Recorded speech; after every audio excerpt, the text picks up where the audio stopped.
Previously on Knight's Quest. Oh, yes, I am here to fuck up your plans. Yes. We burned the book. Can it be burned? Your middle finger turns into metal. My family's secret that we've been trying to learn who the true hero is so we can abuse the hero?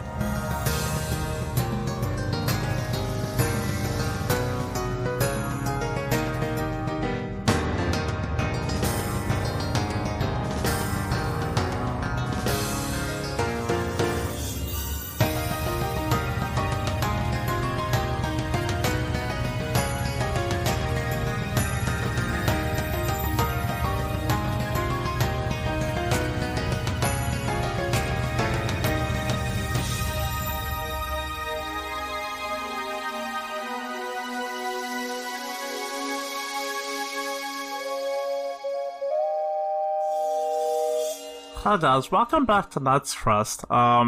Jamie's not able to make. I'm covering for Jamie this time. He's in some trouble. No, not trouble. Predicament. He'll be back soon. My name is James. That's my name. Is James. I was gonna say either Urchin, Stitch, or Meatwad. No, none of those. It's Jen. He made me in his own image. I like that one. It's got more like buzz to it. I really like that one, yeah. This is called the Bible. It says Bibble. You question the word of Jake? Now, James, What's up? which sounds a lot like Jamie. Yeah, people tell me that a lot. Tell me, what's your backstory, man?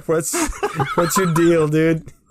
Like, Well, Jed is in trouble with the feds. So he reached out to me from debtor jail. And they asked me to do Knight's Quest, and I didn't have anything else going on, so I said, what kind of jail?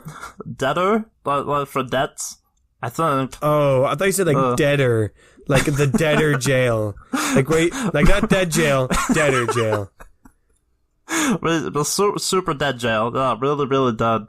Well, thanks for stepping in, James. I have a lot of good character ideas for Raynor.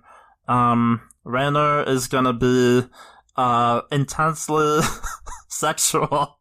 I think we already have enough of those, James. I think that's really gonna elevate this show to an 11, you know? Pardon me, there are two wolves inside me right now. What are you doing? Get out of here, James! I told you, no more of this, James. Get out! Oh no, he found me out. Bye. I like how. And okay, scene. Forget what I was gonna say, because I was torn between just letting this go on forever and shutting it down instantly. I had both of those things within me. I wanted both. Of course, yeah. But now I feel like, Jamie, you have these character voices, and all we get is Jamie's regular voice and Jamie's regular voice, but scruffy. Well, because I never think of them. Hey, who the hell are you? Oh. Can't keep a good man down. That's right, I'm back, baby. If I can't be Raynor, I'll be somebody else. Is this James? Who else do you think it is? Oh no, James. James is taking out Jake. I'll be playing the roles of everyone. You guys can go home. Okay, you know what? Fuck the show. Let me do a scene. How did you get to Jake's house so fast? James, do a scene right now. Do it. All right. We open up on the forest, and there's lots of people in it for me to voice. And the first one I'm going to voice is Salim, and he sounds like this. Hey guys, I'm Salim, and I have a boyfriend. Maybe. Do gods have genders? Is that what they mean by pansexual? He's wrestling with a lot. So, no, demisexual. So then we go over to... like a demigod, I get it. Hey, that's clever. He's still got it.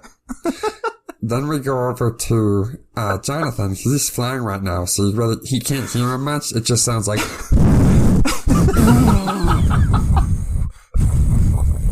And there's some music playing. Wait, Jamie's taking out Jamie too. He's in both No, spots. that wasn't me. That was One James, of us. obviously. That's what I'm saying. James took out Jamie. Holy shit. We're like tribbles. We'll just multiply. Well, I guess that's the show now. It's the James show. This is the longest fucking cold open. It's the worst. I Oh would my argue God. it's been longer. What's the opposite of a fan favorite? Abiel. I don't know. I feel like I like James. Abiel. Abiel is the opposite of a fan favorite. No, I like Abiel. I like Abiel more recently.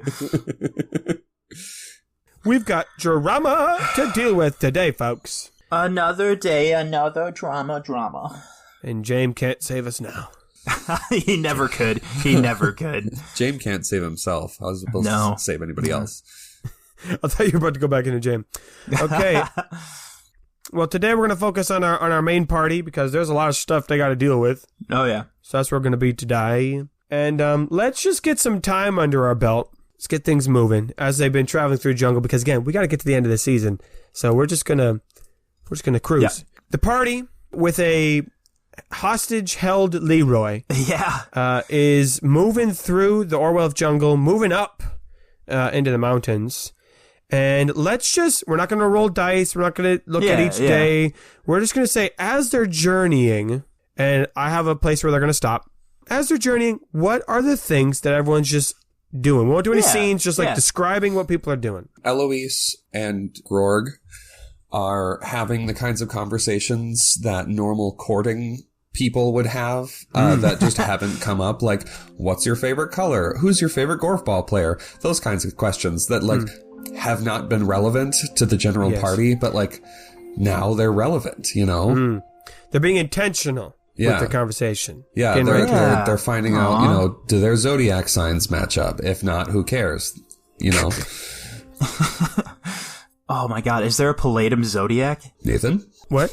Is there a Palladium Zodiac? I'm going to go with... I don't need to know what it is. I just need to know if there is one. I'm going to say, because I do like constellations and months and time stuff, I'm going to go yes. Cool. There is. And there are... Oh, damn. I rolled a d20, and there's 12. So that's kind of... Wow. How serendipitous, yeah.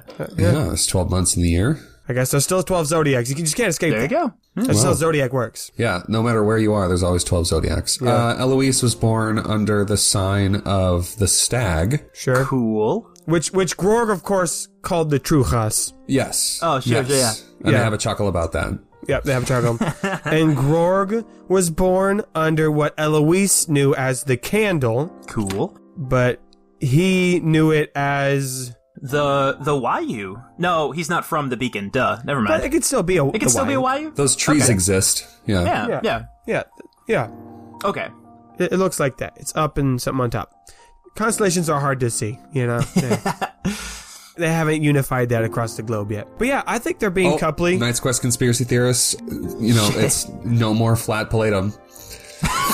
It's been confirmed. It's canon. It is a spherical planet. It's a globe. We're gonna have to cancel the Flat Palladium conference. I'm being honest. Sorry, guys. Yeah. I have... This is a little I have waffled with it being flat or round. So I'll just say that. I mean, we got Discworld, so it's not like there's no precedent. Never mind, conspiracy theorists. You can stay. Grorg and Eloise are being coupley. Yeah. I think they hold hands. Aw. I think Grorg probably holds Eloise's hand. Yeah. I don't think that it's like Physically a possible. yeah. I think she can hold his hand. Well, I'm not saying that she's like much taller. well, it's not about height. It's like finger size. Yeah. I see what you mean. So they're not like clasped together. Yeah. He literally has his hand around hers. Yeah, her hand can go in Yes. Grorg's hand. Gotcha. Yeah. Okay. Perfect. I'm tracking. All right. Yeah. So that's Grorg and Eloise. They're being coupley. They're being cute. They're being intentional. Rayner's pretty shaken up. He's pretty obviously the situation is not 100% about him, but from one perspective, like Jonathan left, Leroy had this whole thing happen, and he's just really, really on edge lately, and he's trying to distract himself by more conversations with Bjorn back in Gul'dan. Yes. And for the sake of moving story along, I'm going to say these ones are not super important. There's nothing earth-shattering in these ones. We can certainly have one later where stuff does happen, but these ones for this first little leg of the journey, I don't think he has, like, here's a grand answer I've given you, son. They're just catching up about stuff. Yes. In general, they're just trying to get more clues about who about the writer's assistant. Writer's assistant is, and I think just some general details that probably come up is that, you know, they're trying to investigate who's doing what. Noble Mincer has not shown up in town, like, for weeks. Oh, yeah. I haven't seen him. Tanner and Taylor have returned from their honeymoon. They're back. Nice. Some good news, yeah. I think Bjorn does ask you who are the other people that you wanted details on. Our reader, maybe? Oh, yes. Nope, Salazar is not in Gul'dan anymore. I believe Terrence was one. We could go for Terrence. Oh, I gotta remember my season 1. The Cabbage Man. Yes, Oliver. Yes. Oliver, oh my yeah. God. We gotta ask about Oliver. The details on those names listed are... Thank you. The reader is in town. Bjorn had to specifically go to the library to check that, and he was there, but he was doing a lot of reading about writerism stuff and hero stuff, so that was of note. Terrence has been giving Bjorn trouble, like always, but Bjorn feels like it's been different. Bjorn feels like he's been cutting him more slack lately, so Bjorn brings that up. He's like, Terrence is... Okay. Terrence is, he gives me trouble, but he's also like, we have real conversations too, and I don't know what to do with that. Yeah, that's that new. And of course, he says he totally forgot to look for Oliver. Oh, no. So he'll get back to you on that one. Oh, okay. So that's what he says. So that's the end of that. I think Trouble... I do have one for Trouble. Trouble and Nabil, I just want to say this. I think they work on him learning how to read. Yeah. For sure. Is it OP if I try to squeeze in the second thing? Or Sure. No, go for it, yeah. I want Trouble to ask Eloise a little bit about how skilled she is with fighting, because during the heinous fight, she was extremely fast. She went first a couple of times, and she was, like, dodging and stuff, and that's something he's a little worried about, especially if he can't hear as well as he used to. He's really nervous that if he's not, like, at his absolute peak in terms of moving quickly, that stuff is going to be a problem, right? So I like the idea of him asking her if he can, like, work on, I don't know, footwork, I guess. I'm trying to think of, like, what would help somebody become more agile and more fast. Okay. If that's something we can't necessarily put into, like, extra stats and experience points, I get it, because this is sort of out of the blue. I mean, Eloise does have something. Okay. I don't know if it translates mechanically, but she says, Go for it. Okay, so I don't know how to describe it, but in a fight, you can feel the opponent's intentions. And it's not like, feel isn't the right word. It's after working with Grorg and the trainers, you notice things. And it's not just what you hear. You can see their facial expressions, where their eyes go, their foot stance, their breathing. There are so many factors. And there's some that aren't tangible. There's a sense you get. I mean, there's been times that I've felt people presence behind me, and I have no way of knowing why they would be there, but I just know. And just trying to tap into that. I mean, you've got instincts, right? Yeah. I would say don't worry so much about trying to hear everything. Try and, I mean, in a fight anyway, try and notice the other stuff. Trouble is like, he's like wrapped. This did not come up in his training with the educator or anything. So like, this is genuinely new to him, and he is absolutely, if he could be writing this down, he would be writing this down, right? I think we can do a roll for this. Okay. What is Trouble's current dexterity? That's a 2.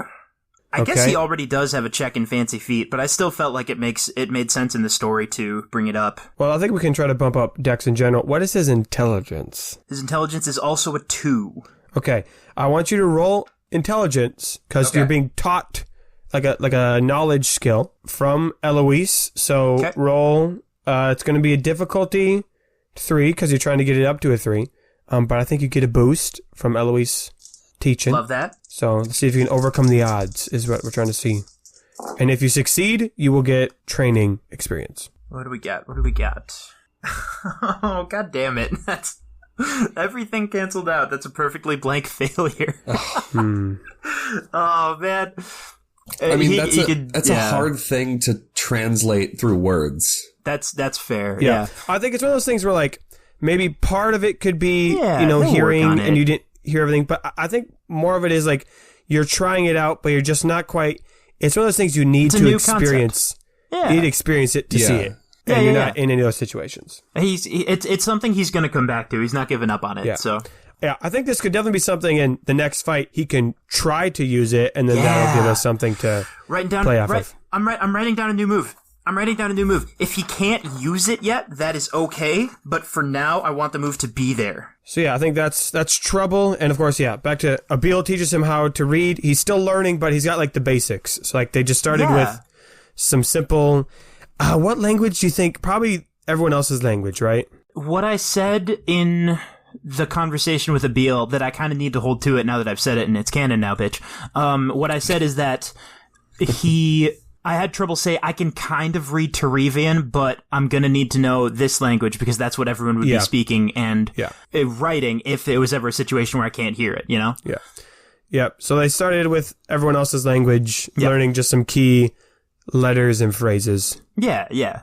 So they can communicate those most importantly. Right. I would agree. What's Quis doing? Not much, honestly.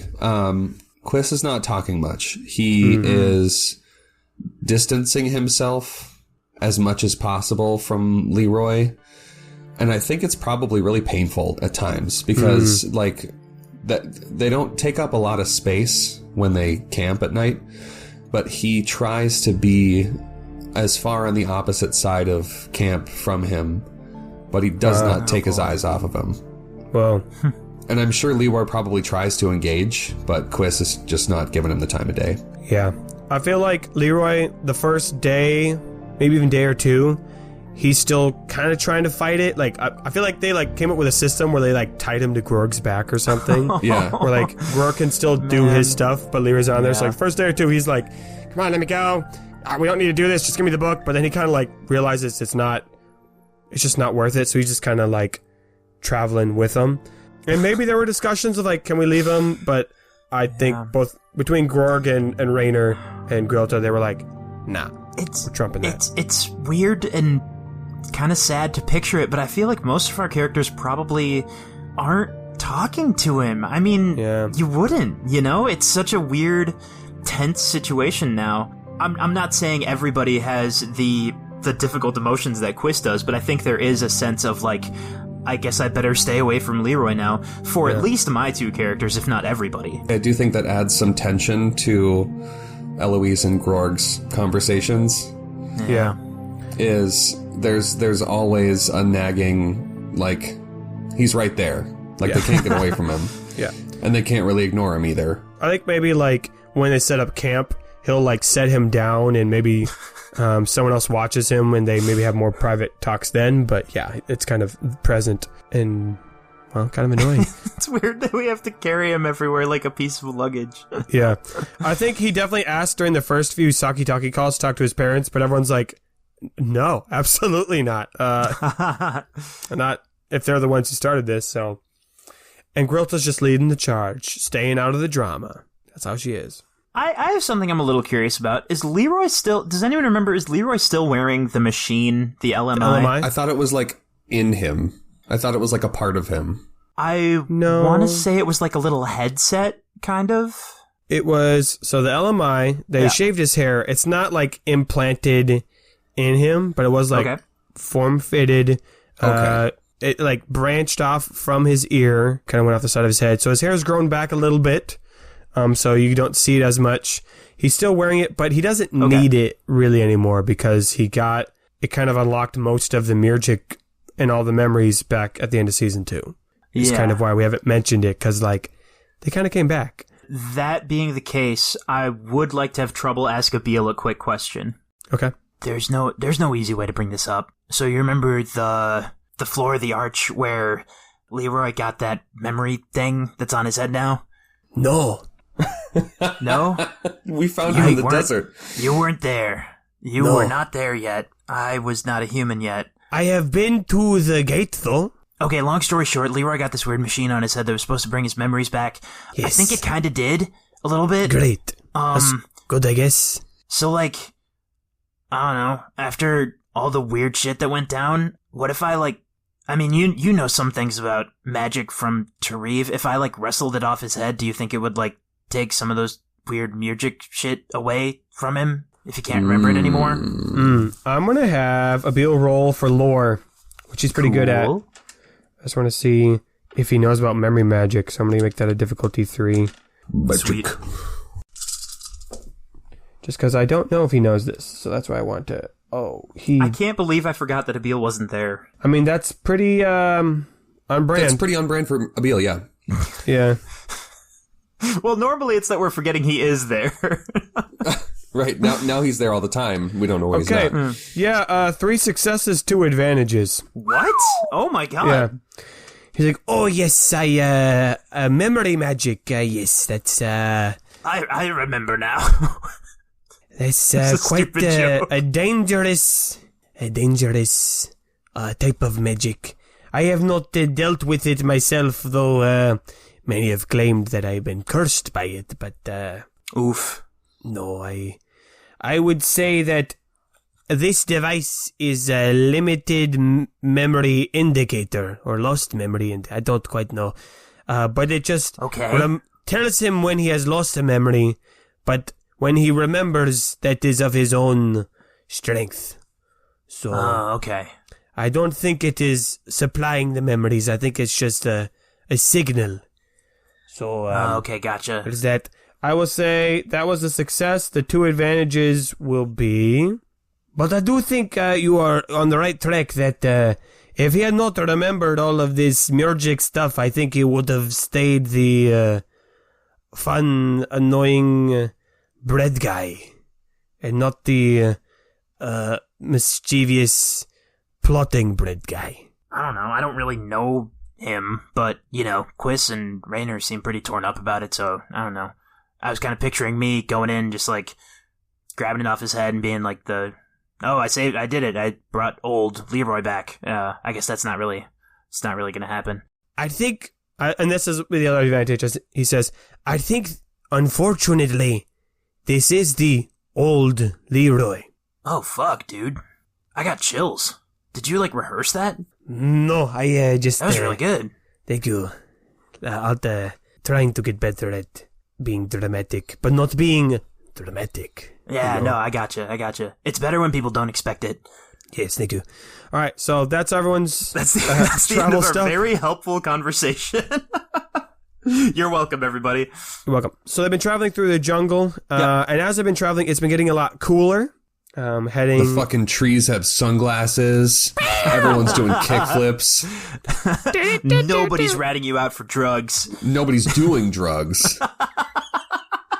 That's right. Because drugs Two aren't definitions of cool were just dropped here. You know what?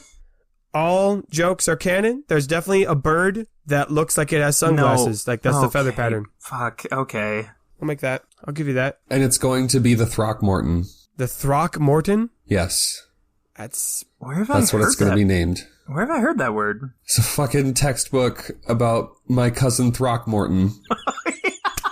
It was like a school textbook story, and the internet ran away with it, and like Throckmorton was like the coolest fucking person in the world. The response is just like, I'm sorry, my cousin who now? I forgot about this. This is perfect, and I'm gonna run with this. Oh, so they look like little raccoon birds. Oh, My that's so cousin cute. Throckmorton could shred that. The Throckmorton. I'm gonna love say, it. Grilta will highlight this to you that she says there's 3 different types of Throckmortons. Oh no. You start by seeing the little ones that are like sparrow or robin sized. Okay. And then eventually you see some bigger ones that are like turkey sized. Yeah. The small ones are called canopy Throckmortons. Right. The medium ones are called ground Throckmortons. Right. And then she says there are some big ones, like, and she goes like this, like, they're like bigger than me, like probably like 2 orcs tall. Yeah. And she calls them mountain Throckmortons. Yeah, but we can't get those yet because you can only evolve them with a moonstone. Shut. Don't even remind me about moonstones. Those annoying pieces of... Anyway. It just sounded like really specifically. Yeah. Real quick, do you want to hear the problem from the textbook? It's not long. Sure. I mean, this is canon now. Let's get our origins at Your least. cousin Throckmorton skateboards from Rest down a curved, frictionless ramp. If we treat Throcky and his skateboard as a particle, he moves through a quarter circle with a radium r equals 3m. Hell yeah. Throcky and his skateboard have a total mass of 25 kilograms. Find his speed at the bottom of the ramp. Oh my god, There's Throcky. a second one. Your cousin Throckmorton is playing with the clothesline. One end of the clothesline is attached to a vertical post. Throcky holds the other end loosely in his hand, so the speed of the waves in the clothesline is a relatively slow 0.740 m's per second. He finds several frequencies at which he can oscillate his end of the clothesline so that the light clothespin, 4 to 3 centimeters from the post, does not move. Oh, okay. All right, Questies, if you could solve those physics equations, you win. And don't look up the answers, we'll know. You win Throckmorton's respect. Okay. So they're climbing up the mountain, and it's getting colder. You've forced me to limit my adjectives again. And as they ascend, the foliage around them changes. Jake, are you sharing the screen? Jake! Jake! It's just a picture of a guy playing a saxophone while on a skateboard. That's a longboard. On the longboard, decked out with a helmet and knee pads, because safety is the coolest thing of all. Yeah. I think Jake and Jamie have invented a new sport, which is how to interrupt Nathan's scene descriptions in the most annoying ways possible. In the most unrelated to Knight's Quest ways possible. Yeah. Anyway, attempt 3. Attempt 3. As you are ascending the mountains, the foliage around you... We're sending the mountains where? Did you... I like how the second I started talking, both of you started giggling like children. You said you guys are sending the mountains. No, I didn't. I said you were ascending. Oh. Ascending. All right. Okay, I'm going to watch every word I say. Sorry. Okay, okay. You, the party, are ascending the mountains. And as you do so, the foliage... and the plant life around you, of course, changes. You don't get these, pompadour trees anymore, or the snuggle leaves, but instead you get hardier trees. Now, I'm not saying they're not like pine trees, but they do seem to be of smaller leaves. Yeah, as the air gets less humid and stuff, I'm sure. Yes. Of course, it gets chillier, and eventually you got to start busting out the coats. And after even a couple days, eventually... you see some light snowfall, which for many of you is the first time you've seen snow. For all the Terevians, for sure. And I'm going to say Grorg hasn't seen snow in person before. This is a Beatles wet dream. He was talking about this. It's only snowed a little bit in Glenwood. It's pretty warm there, too. I think Trouble's like, from the way you guys described it, I thought it was going to be black. What? Why would it be black? I don't know. It's just, you guys talked about it. You never said it would be white. Huh. No one said snow was white at any point? None of us said that it was going to be white. I feel like that's something we would have... I don't think so. Oh, wait. You might have, and I didn't. Anyway, moving on. And you move on. Yeah. Interesting little tidbit. Deaf people who eventually get if they choose to get like a cochlear implant or regain some form of hearing, if they've been deaf since birth, often one of their first comments is they're surprised that the sun doesn't make a noise. Whoa.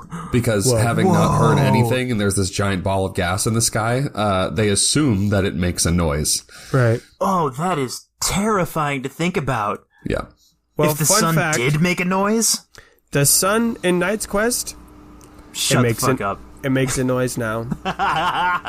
And can you break me off a little piece of that? What does that sound like? A piece of that Kit Kat bar? Yeah, so Bring me out a piece of that fancy feast. You know what I'm going to do? Here's what I'm going to do right now. Yeah? And this is going to save my ass so many more times. Sure. Jake, I'm just leaving the background noise on in your room for this little bit right here. Oh, excellent. No, not that one. The sound that your computer just makes. No, don't move the mic closer. Yes. Okay. This has been fun experiments to play with Nathan's Audacity file. Thank you. This has been fun experiments to play with Audacity. Can you say it again while not moving your microphone? Say what again?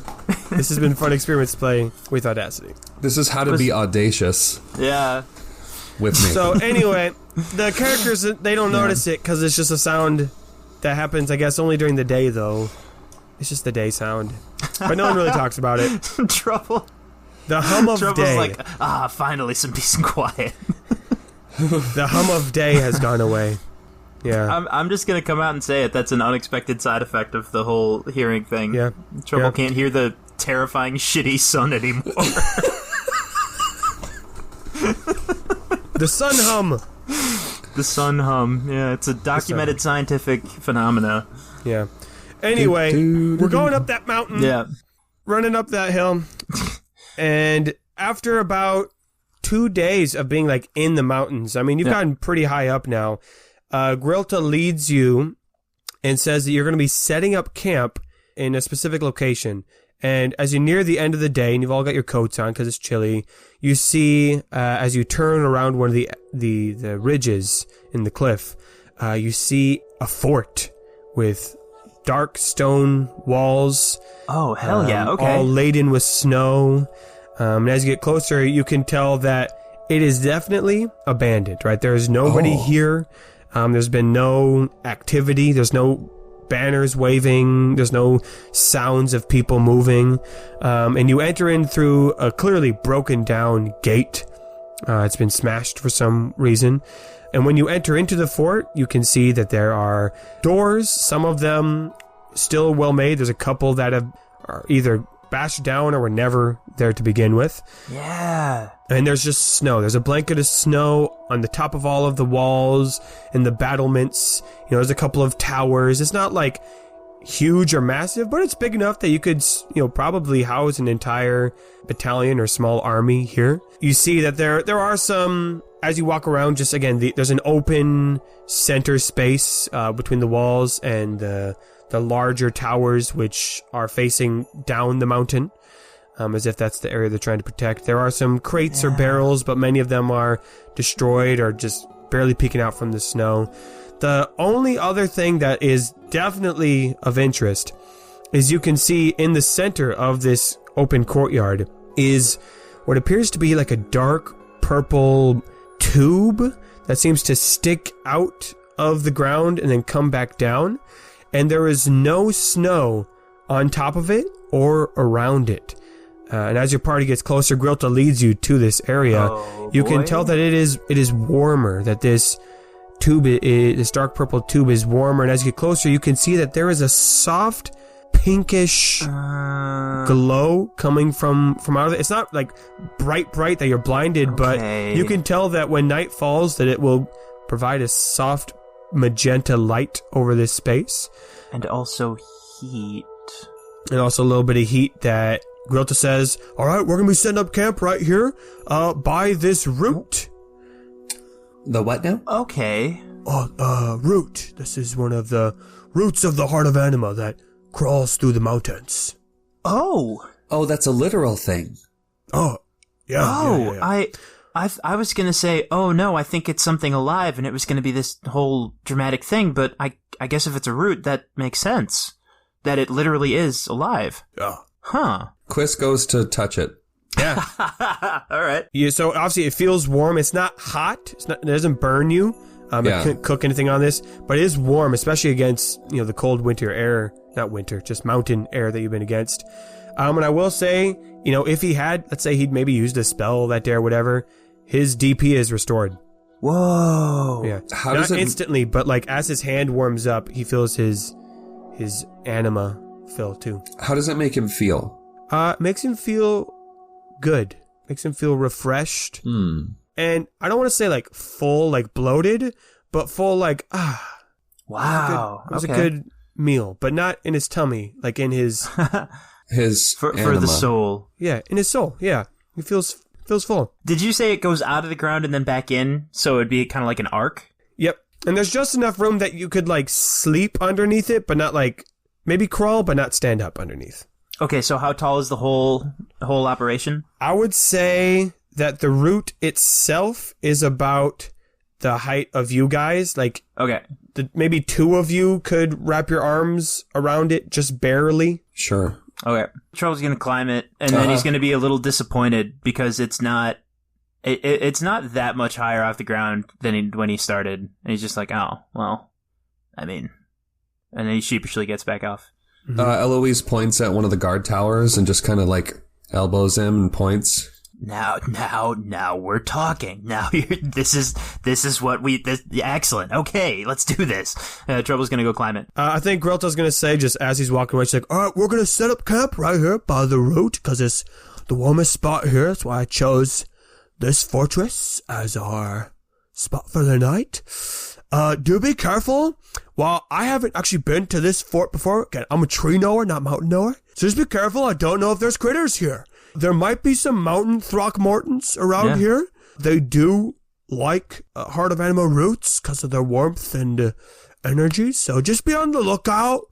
So actually, Trouble, if we're going up that thing, if you could look out for any large birds, that'd be great. I didn't hear what you said. Oh, that's right. She like runs closer. Can you look out for big birds? Okay. Since Grelta's already over by Trouble, Eloise kind of jogs over real quick and points down the mountain the way that the fort is facing and says, what's down there? That's where we came from. Well, right, but I mean, I suppose you already said you're not mountain knower, but what is this place? Why is it here? Oh, why is there a fortress here? Can Trouble see any hints about that?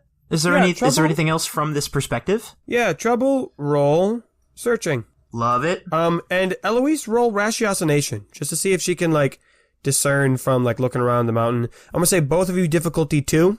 Okay. I don't think it's big spooky. Searching. And I'll have, even if you fail, I have like some tiny info from Grelta. Trouble has a failure with 2 advantages. Okay, great. Straight success. Great. We'll start with Eloise. Eloise, as you look around, you can definitely tell, there's still you see a couple weapons hanging up. Again, they're all like rusted and not going to be useful for you guys at all. Maybe she pokes her head in one of the open rooms. You can see, there's a barrack here. It's very obvious that this was just a general purpose military fortification for defense. And she then looks over at the root, and from what she knows about anima, she puts together that it was to defend this root. That this was a valuable point to hold in the mountains. Does it seem then that the fort was built around this? Like the root isn't like exploding out and crashing into the floor. It's not protruding from the floor. The fort is built around this root. As she looks around, it is very clear that it was built around the root as like this, not the central point, but like a place that is prominent. I'll say with Trouble, as he climbs up the tower, he's not really able to see much. I think we'll just go with there's some wind blowing snow, so he can't really see very far off in the distance. I will say in his journey to get up to the tower, I'll say one advantage is he also found all these weapon racks. And while I'm not going to say any of them are like fantastic, he might be interested in some of them, in just generic orc weapons. And I'll say another advantage could be that as Trouble is exploring, again, he notices that most of the hallways are either, there's like some rubble, maybe like a hallway collapsed, or there's like just generic junk and debris. There are a couple passages that he could explore further as he climbed up to the top of the tower. So I'll give you those potential leads. But yeah, Grelta then says, I'm not an expert in the military history of Rillian, but I'm well aware that there was a lot of military history. Like, wars have been fought. Orcs, let's just say, we like a good rumble. We like a good fight. And there's a lot of good land and resources around worth fighting over. Let's just say the Orcs, they haven't always been the most chill either. There's been some tension over the years. Right now, things are pretty chill for now. Again, I'm not actually very up to date on the politics. There actually might be some trouble going on. So we should be careful about that in Varden. Yeah. So Rillian wasn't always like a single unified, politically, like one single unified thing. Is that right? Like there were wars between different groups in the jungle? Oh, yeah. Lots of them. Yeah. Yeah. Huh. At least that's what I remember. Over anima sometimes. Oh, for sure. Yeah. That's a big resource, you know? Lot of weapons. Like big old racks of weapons. Stuff like you could look through it if you want, I guess. Snow, a lot of snow, rocks. Dark trouble. Love it. Eventually he stops listing things, yeah. Grorg is helping set up the camp, and he puts Leroy down. As they're all getting things ready, Grilda says, so, yep, also one key thing, we'll be reaching the top of that mountain in about, depending upon the weather, a day or two. So, I don't know what y'all were needing to do up there, but if you gotta figure things out, this is probably gonna be our securest spot. And if we need to bunker down while you plan, I say, get her done. I'm gonna go and cook dinner. Oh, thanks, Greta. Grilda, I genuinely, I mean, this might go without saying, but I don't know what we'd do without you. You would be probably lost or dead. I mean, you're not wrong. You don't know how many hazards I have avoided for you. But I know someone who does. There's a lot of bugs in the jungle. Just a lot of bugs. When we left, does anyone remember when we left Garca, we had a conversation about, like, getting more money so we can pay Grilta. Did we actually do the action of paying her, or have we not done that You were gonna, It's when paid you on got to completion. Paid on completion. Thank you. Sounds good. Yeah. When you said when you got to Varden, you were going to exchange your gold pieces for silver paper. Right. Okay. Yeah. God, I just had an idea. Go for it. Rainer's got to talk to Leroy. Oh, this is going to be uncomfortable. Ooh. Okay. Oh, this is going to be weird. Leroy, I'm just picturing him. He's just like tied up, you know, hands together, feet together. Those are linked. And Rainer approaches and he looks up. He's surprised. Does Rainer go with anyone, or is he just kind of like one-on-one talking? I'm just going to talk with him one-on-one for now. This is going to sound like I'm joking, and I'm not. Do you need anything right now? Like extra blankets, or we're in a harsh spot. It's cold. Like, you've had enough water. I am being completely serious. I don't want you to get more hurt.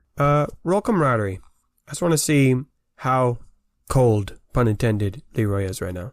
Sure. Definitely a boost. I'll say difficulty 3. Okay. Oh, I was feeling good when I saw 3 successes, but then I saw 4 failures. So we have a failure with 3 advantages. Oh, spicy. I was having you roll to see just whether Leroy would be, like, upset or not. Which I guess he is if the result was a failure. I guess he is. Yeah. But, understandable. Yeah. He's like, oh, how nice of you to finally talk to me. That's... Yeah. Thanks. Now that we're up on top of a mountain, you know, a little more chit-chat would have been nice. Still your friend, I would hope. Yeah. 3 advantages. He's not going to be obsessing over the book. Okay. In the continued conversation. That's pretty good. He's not going to try to, like, break out right now. That is also extremely good. You can tell he's, like, chill. And I will have him not, try to abuse this situation. He's just going to be kind of upset. So I'll play with that. Yeah. Rainer winces at that, and he says, yeah, I mean, you told me you wanted to, abuse my power to get further along in life or whatever, so I guess we're both kind of hurt right now. Listen, I'm not going to do the song again, okay? I'm not going to force you to talk about anything. I just have something I have to ask you about. Well, I'm not going anywhere. Yeah. Rainer's close to crying. It's not gonna affect the question, but I like having that detail to visualize it better. Rainer says, "Look, I kind of have to put everything aside and focus on our big, stupid, world-saving mission right now. And to do that, we have to get in touch with Hannes Pentis, and to set him free or to figure some other way out of this mess, I have to know how to do that. And to do that, we were thinking we have to find the writer's assistant in Goldon. And your family has a specific vested interest in knowing about spirits and knowing about the writer and things like that. I want you to help me figure out who the writer's assistant is." I don't need a roll for this. I think Leroy perks up. He goes, "You do?"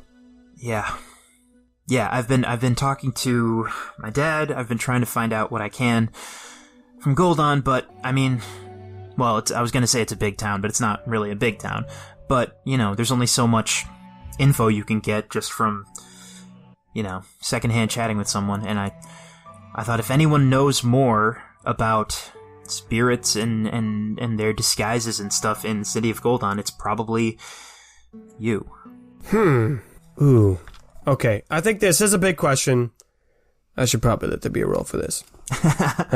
So I will say camaraderie again, difficulty 3, okay. Double boost though. 1 for, again, your friendship that you've had, and another one because I genuinely think that he's intrigued by this. So, yeah, because you set it up well. I think it should be rewarded. Also, Jake, do you feel like Eloise is invested in that question or Quis about the writer's assistant? I don't think Quis is close enough. I think Quis is more interested in the route at this point. Which is where they're at right now. Right, but I think he is... I don't think he's paying attention to Leroy. Okay. He's got his own thing. Yeah. And Eloise is... I mean, Eloise was part of the bet, so I think she's probably interested. She actually is not on the bet. Now, she can have joined the bet. I mean, they've been traveling and talking about this.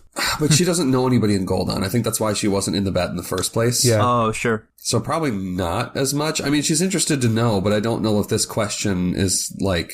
I don't know if she necessarily cares about, like, Leroy's interest in this question. Oh, sure. So, what'd you get for me? That was extraordinarily good. I got a success with 4 advantages. Well. So in that case, the easy answer was success. There goes, I mean, let me just say, this mystery has been plaguing my mind ever since we found out about it. Oh, God, okay, I'm sorry for interrupting because this is great, but that, stabbed my heart a little bit just now because I instantly had flashbacks of, season 1 shit where they were like, guys, we're gonna do something weird, and all 3 of them would be like, yeah, let's do it, let's go, what's going on? And now it's just a very different, so Jonathan's not here, and, the situation's so fucking weird, ugh. I think Leroy will say, I'm gonna do a triple. I'm gonna lump 3 of those advantages into 1. Love it. I think that'd be good. We'll get to what he says. Okay, so I know my original bet was on Frank, the chef, at Shits and Giggles. Wow. And Quiz's bet was the cow in the field. Right. Yeah. I have since changed my mind. Okay. I don't think it's Frank. Because during one of the previous calls I had with my parents before all this kind of blew up. Yeah. They were talking about, okay, this is gonna be weird. Bear with me, I'm sorry, but I'm trying to help. Yeah. They're like, okay, so Rainer's the hero, and he's the only one who has free will, and so that's important. And we weren't quite sure, it was oh no, what do we do? We've got that part. Yeah. How does that, because we don't have free will, but then we learned other people do have free will, and then I was like, okay, is that other heroes? Is that other spirits? So I was trying to figure out what that meant. And then I also remembered, who did we all learn hero stuff from? Where did we all learn that from? We learned that from the reader at library. That's where I learned it from. And you learned all that stuff from the cabbage guy. Oliver. Yeah. That's where you learned it from. And so my guess is if you're the hero, which it's pretty clear you are, the writer would want you to know that. So you, would do something. You told us, that was a problem, that you didn't do stuff, right? Yeah, it was a whole... Music threatened me over it and everything, yeah. The writer would probably want you to, do things. And so my guess is it would be someone who's, actively pushing you to do stuff. So that's my thoughts. Yeah. That's my 2 cents. I think Raynor genuinely hadn't thought about it from that perspective before, of like the assistant would be someone who's like pushing and prodding him in this adventure. But that makes perfect sense, you know? And then here's my other thought, though. And I'm just going to say this. I don't know how I'm dividing the Avengers, but it's just the other thought. My other thought, so that assistant is someone who's trying to push you along. But we haven't been in Goldon in months. But I don't think they would just, like, leave you hanging. I think the writer's assistant, if they're doing their job right, would be, like, watching you. Checking in on you somehow. And they'd have to do it in a way without you noticing. Someone that you probably forget about. Oh my god. Leroy, I gave up on this theory a while ago, but now you're making me think it might actually be my dad again. Oh no. Oh jeez, okay. I have a lot to think about. Well, I guess it was too much to hope for that your parents just sat you down at one point and said, son, here's who the writer's assistant is. Nah, they didn't know that kind of stuff. And to be fair, we kind of got like a couple primer lessons in. I got teleported, got a couple phone calls in. So like, I didn't really get all the tea, but also they kind of didn't like us finding out you were the hero was kind of like the breakthrough. They don't know much. Sure. Unless they're not telling me things. I'm gonna think about that. I think, is Raynor like leaving the conversation? No. Okay. Leroy, I don't want to be like enemies. I really, really don't want that. Fuck, he doesn't know what to say. He doesn't know what to... Maybe he does leave it. It's just that awkward. Yeah. Like, he talked to Leroy about this question, got a ton of information, and then instead of returning it in any way or like letting him untying his hands or anything like that, he just says that line, which is incredibly uncomfortable, and then he leaves, and it just sucks. Yeah. I think I'll have Leroy say one thing and then we'll pop over to Quis. Okay. He says, I'm doing all right. The root is pretty warm and Grorg's been giving me water. So. Good. Yeah. Good. Quis. It's on the root. What's he looking for? What's he doing? He is looking. He doesn't know what he's looking for.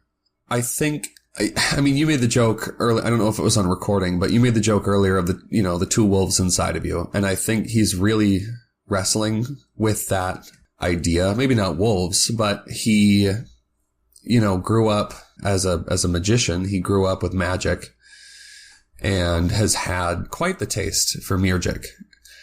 And he feels a pull from both. They're both a part of him. When he feeds the Mirjik side of him, it feels good. Right. But he doesn't like that it feels good. Understandable. And when he does magic, he feels grounded. He feels powerful. And he doesn't feel that way when he buys into Mirjik. He doesn't feel powerful.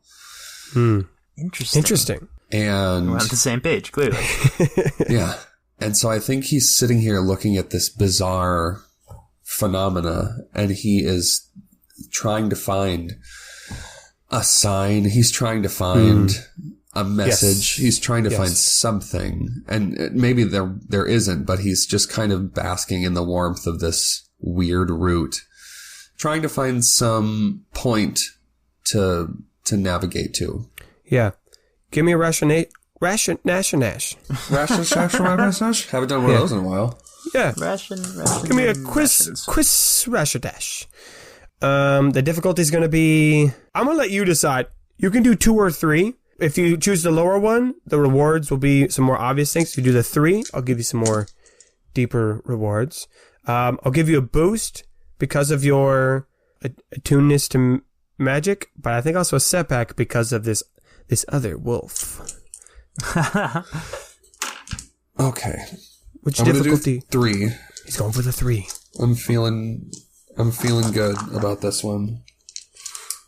Quis does have a good rash. He does. All right, let's see what we got here. It's an unfortunate place to stop saying that word.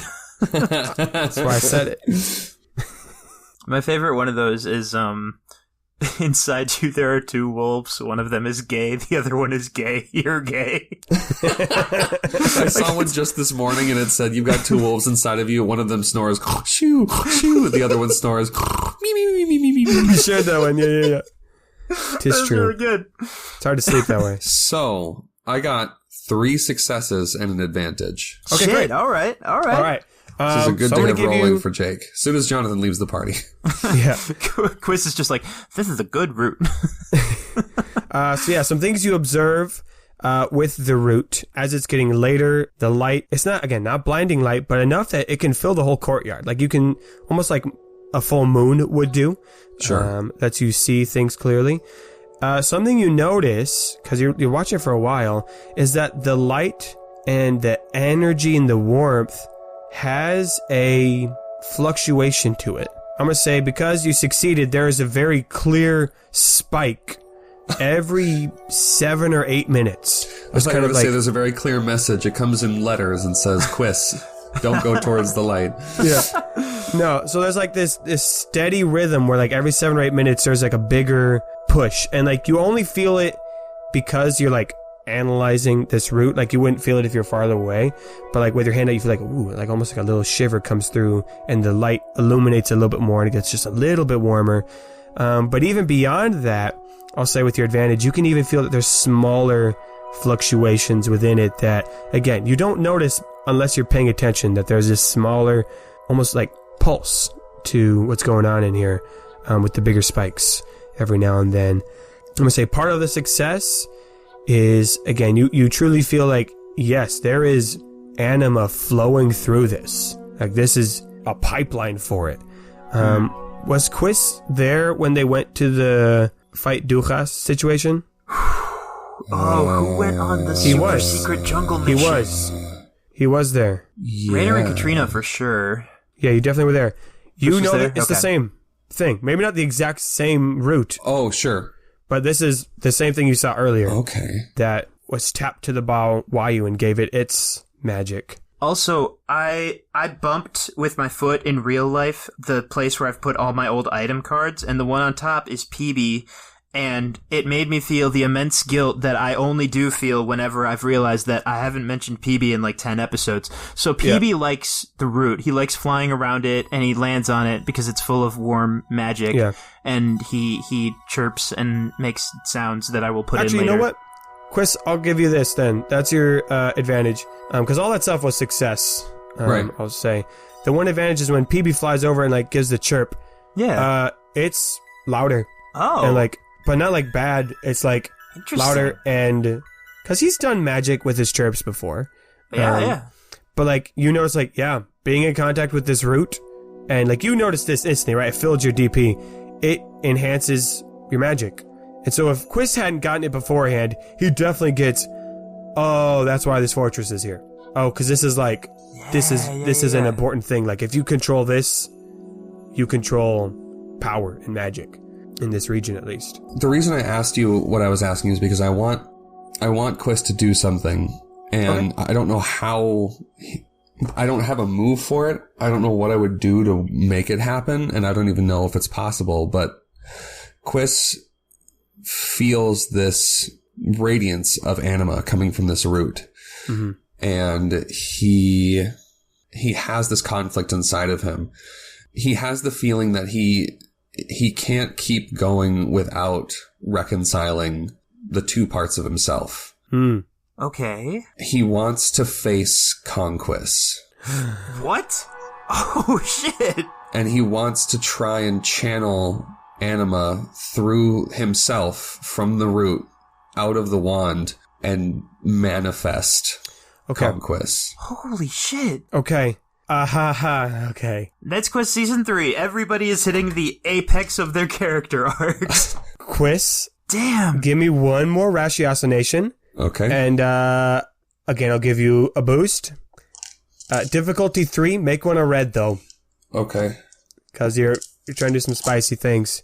Fuck. No setback on this one. I don't think there's a setback on this one.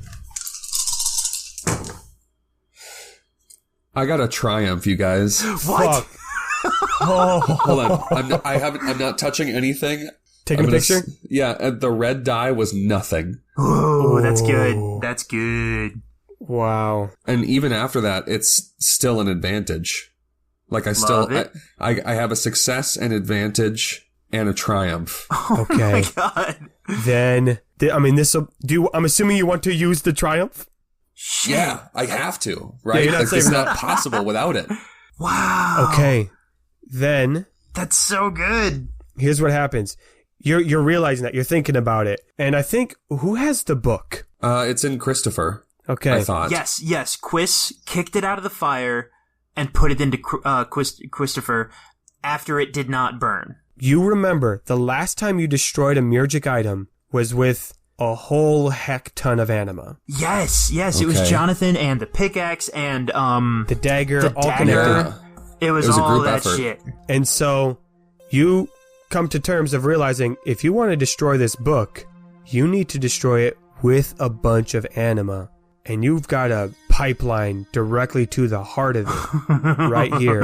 And you then also realize if you want to destroy the Murgic in you, it's with the same Oh god. method. That maybe by doing one, you'd be confronting the other. Okay. And you can do that by, it's a root. It's got bark on it. And you don't know how, but if you could somehow, make a hole, make an opening, and maybe shove the wand in, shove the book in, shove your hand, just go in, something would happen. And I guess I'll give you the advantage. That's all triumph. That's the God. triumph of you've cracked this nut open. I'll give you the advantages. You put two and two together. Probably safest to stick the wand in some kind of hole and point it at the book.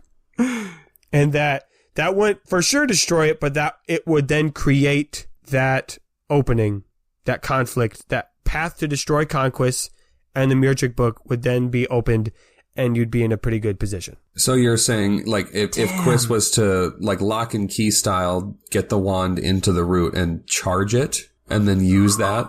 No, more like create a leak in this root and use the wand as the faucet to channel all the energy I through it. Jeez. You know what? Okay, I got it. Quis is reeling from, he comes to this and he runs to Christopher, the bag's just laying down, and he jumps in head first, Yeah. picks out the book, and he stops for a second and looks at Leroy. And then he tosses the book halfway across the courtyard. He picks up Buttercup.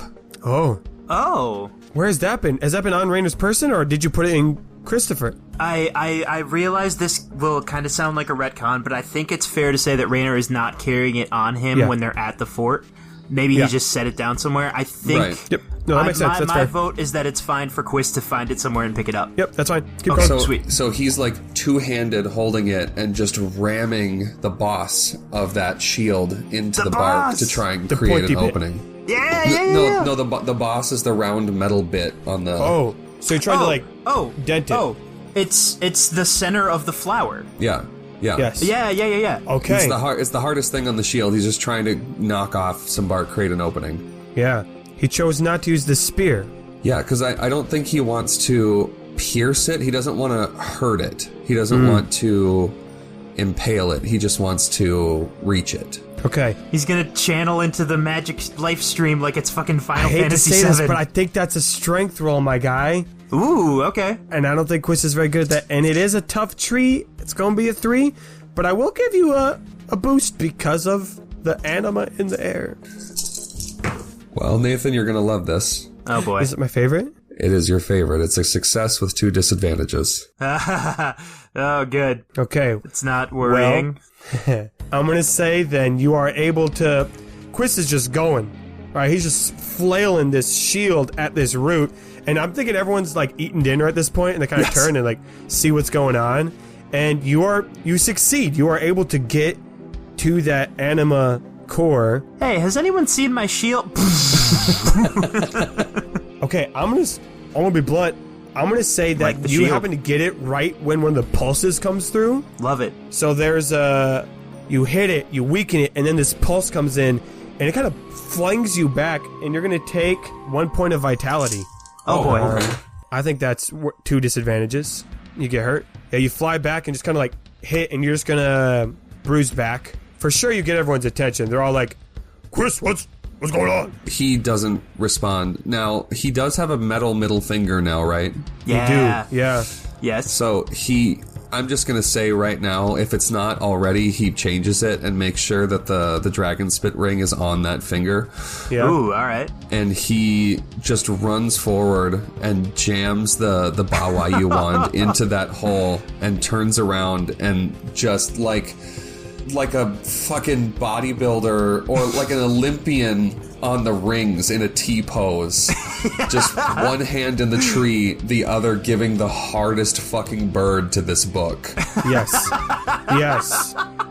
Quis, one final is roll amazing. to seal the episode. Oh my god. I'm going to need you to roll spellcasting with 3 boosts. Give my man 3 boosts. You've just tapped into the core of magic itself. What's the difficulty? Can I... I don't know if we've ever done this, but I want it to be like 2 reds or some shit. Like I was thinking about that. It was probably a couple weeks ago, but I was thinking like how fucking rad would it be if at some point like all 3 of us roll our red die for something. Okay, you know what? I was gonna make it 2 purples and 2 reds, but should we do all 3 reds? I think we should. This is big. Okay. So somebody has to roll a blue also. Okay. Jamie, do you want to roll the blue? I will roll a blue and a red. Folks, this is how we're ending this episode right here. Yes. Do we want to say the result for the end of the episode, or do we want to leave it? We'll see what it is. Okay. We'll see what it is, boys. Okay. All right, I can say this right now. My red is blank. My red's also blank. Holy shit. My red has 1 failure on it. What is the blue? Mine is an advantage. Oh my goodness. 1 singular. That's a success with 3 advantages. Oh shit! My goodness. Okay. Quis, Damn. your goal with this spell was to confront Conquest or defeat Conquest? Well, I mean, his intention is to defeat Conquest, but I don't think he would get that catharsis without confronting him. So then here's what I'm going to say happens. Oh shit. Here's what I'm going to say happens is, Quis, you just shove this Bawayu wand right into this, I think there was like a little leak of anima. It's not visual, but like you as a magician, you almost see it. Like that's how well you sense it. You stick it right in there and you feel the strength coursing through your arm.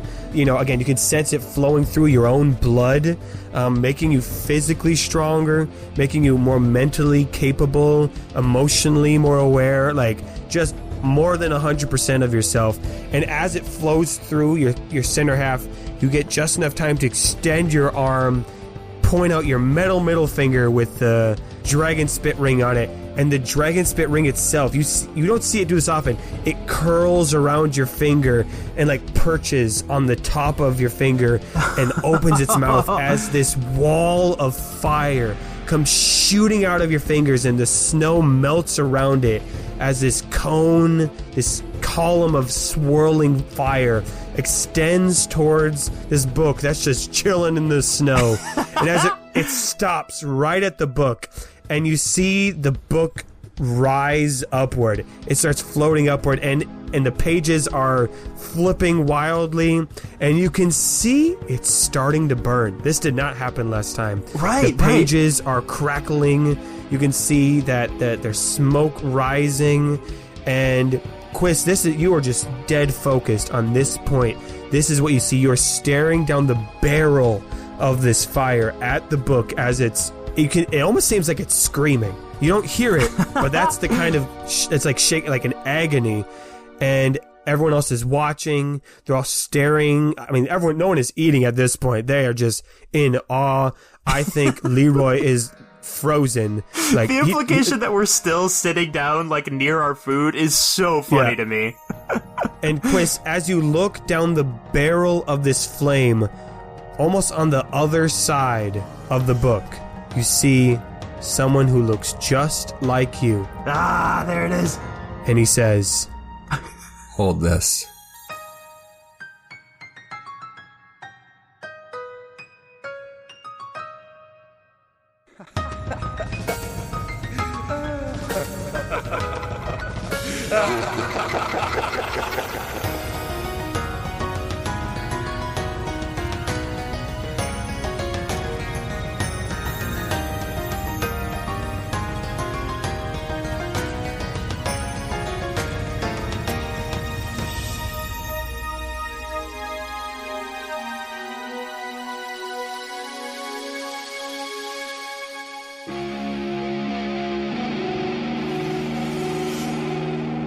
Hey Questies, it's me, Nathan. Thank you so much for listening to episode 36 of season 3. And boy, what a spicy one that was.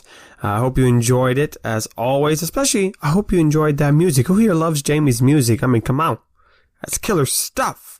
That's bangers. That takes our show from a 9 to a 12, at least. The reason I mention and highlight Jamie's music right now is because there's another album out. Album 10 is out for your listening enjoyment. It's called It's All Fun Games Until You Kill a Guy. And it takes all the music from the second half of the Ba Wayu arc saga chunk of episodes. So that includes some sneaking around in the Ba Wayu, all the stuff that has to do with the little concert and the show that Jonathan Grorg and Nabil put on, which includes, of course, their titular song, You Have Got to Meet Him, with an instrumental version as well, and all the other stuff through the end of the Ba Wayu. Lots of great tracks. Highly recommend you check it out. It's only $1 if you want to purchase and download the songs. Otherwise, you can just listen to them for free on Bandcamp. You can find an easy link to that by going to our website, kqpodcast.com. Click on that music button, and all 10 albums will be right there for your viewing pleasure. Also, while you're on kqpodcast.com, you should click on the Gorf Ball button and register yourself or your team for our Gorf Ball tournament. The tournament will be held on August 20th in Fridley. All the details and information are online. It is official. Last year's champions, the Shadow Daddies, have already registered and are prepared to defend their title. Will you challenge them? Don't worry. You don't need to have a whole team of 3 people. As long as you want to be there, just sign up for yourself and we'll plug you into a team on the day of, depending upon how many registrations are and who shows up. Or if you've got a friend, you can sign up for 2. Or if you've got 2 friends, sign up for 3. And they don't even have to listen to Knight's Quest. So it's going to be a lot of fun. We'll hope to see you there. It's going to be a very exciting time. Lots of good food, Knight's Quest themed food, good fellowship and friendship, and Knight's Quest stuff, and of course, some Gorf Ball. So please sign up for that, kqpodcast.com. Get yourself registered. Again, another thing you can do when you're at kqpodcast.com is click on the Patreon button. Oh my goodness, it's all on the one website, and it's crazy. And our patrons are getting a lot of good stuff. For example, next month they will be getting a Gorf Ball related sticker to our better tier patrons. So if you want to get on a Gorf Ball sticker, join this month so you can get it. We're also doing bonus content episodes. The newest one was of me reading some world building stories about Playdom. It was a chiller episode, relaxing fun, but we've also got tons of other episodes for you to listen to by heading over to Patreon. So thank you to all of our current patrons for all of your support, and the big shout out, of course, to our better tier patrons, Lauren, Grace, Mike, those dang high elves again, and Lowell, long may he reign. Thank you for your support. You've really helped make this show possible. Head on over to kqpodcast.com, click Patreon, and join the ranks. All right, this has already been a long enough episode, so I'm going to stop talking. Just head over to our website and just do something there. There's all kinds of things for you to do over there. And of course, the next episode will be up in the end of the month. We're looking at July 29th. And may your place in his story be long. Those are always my favorite when Jamie adds like a musical rise and then it just stops.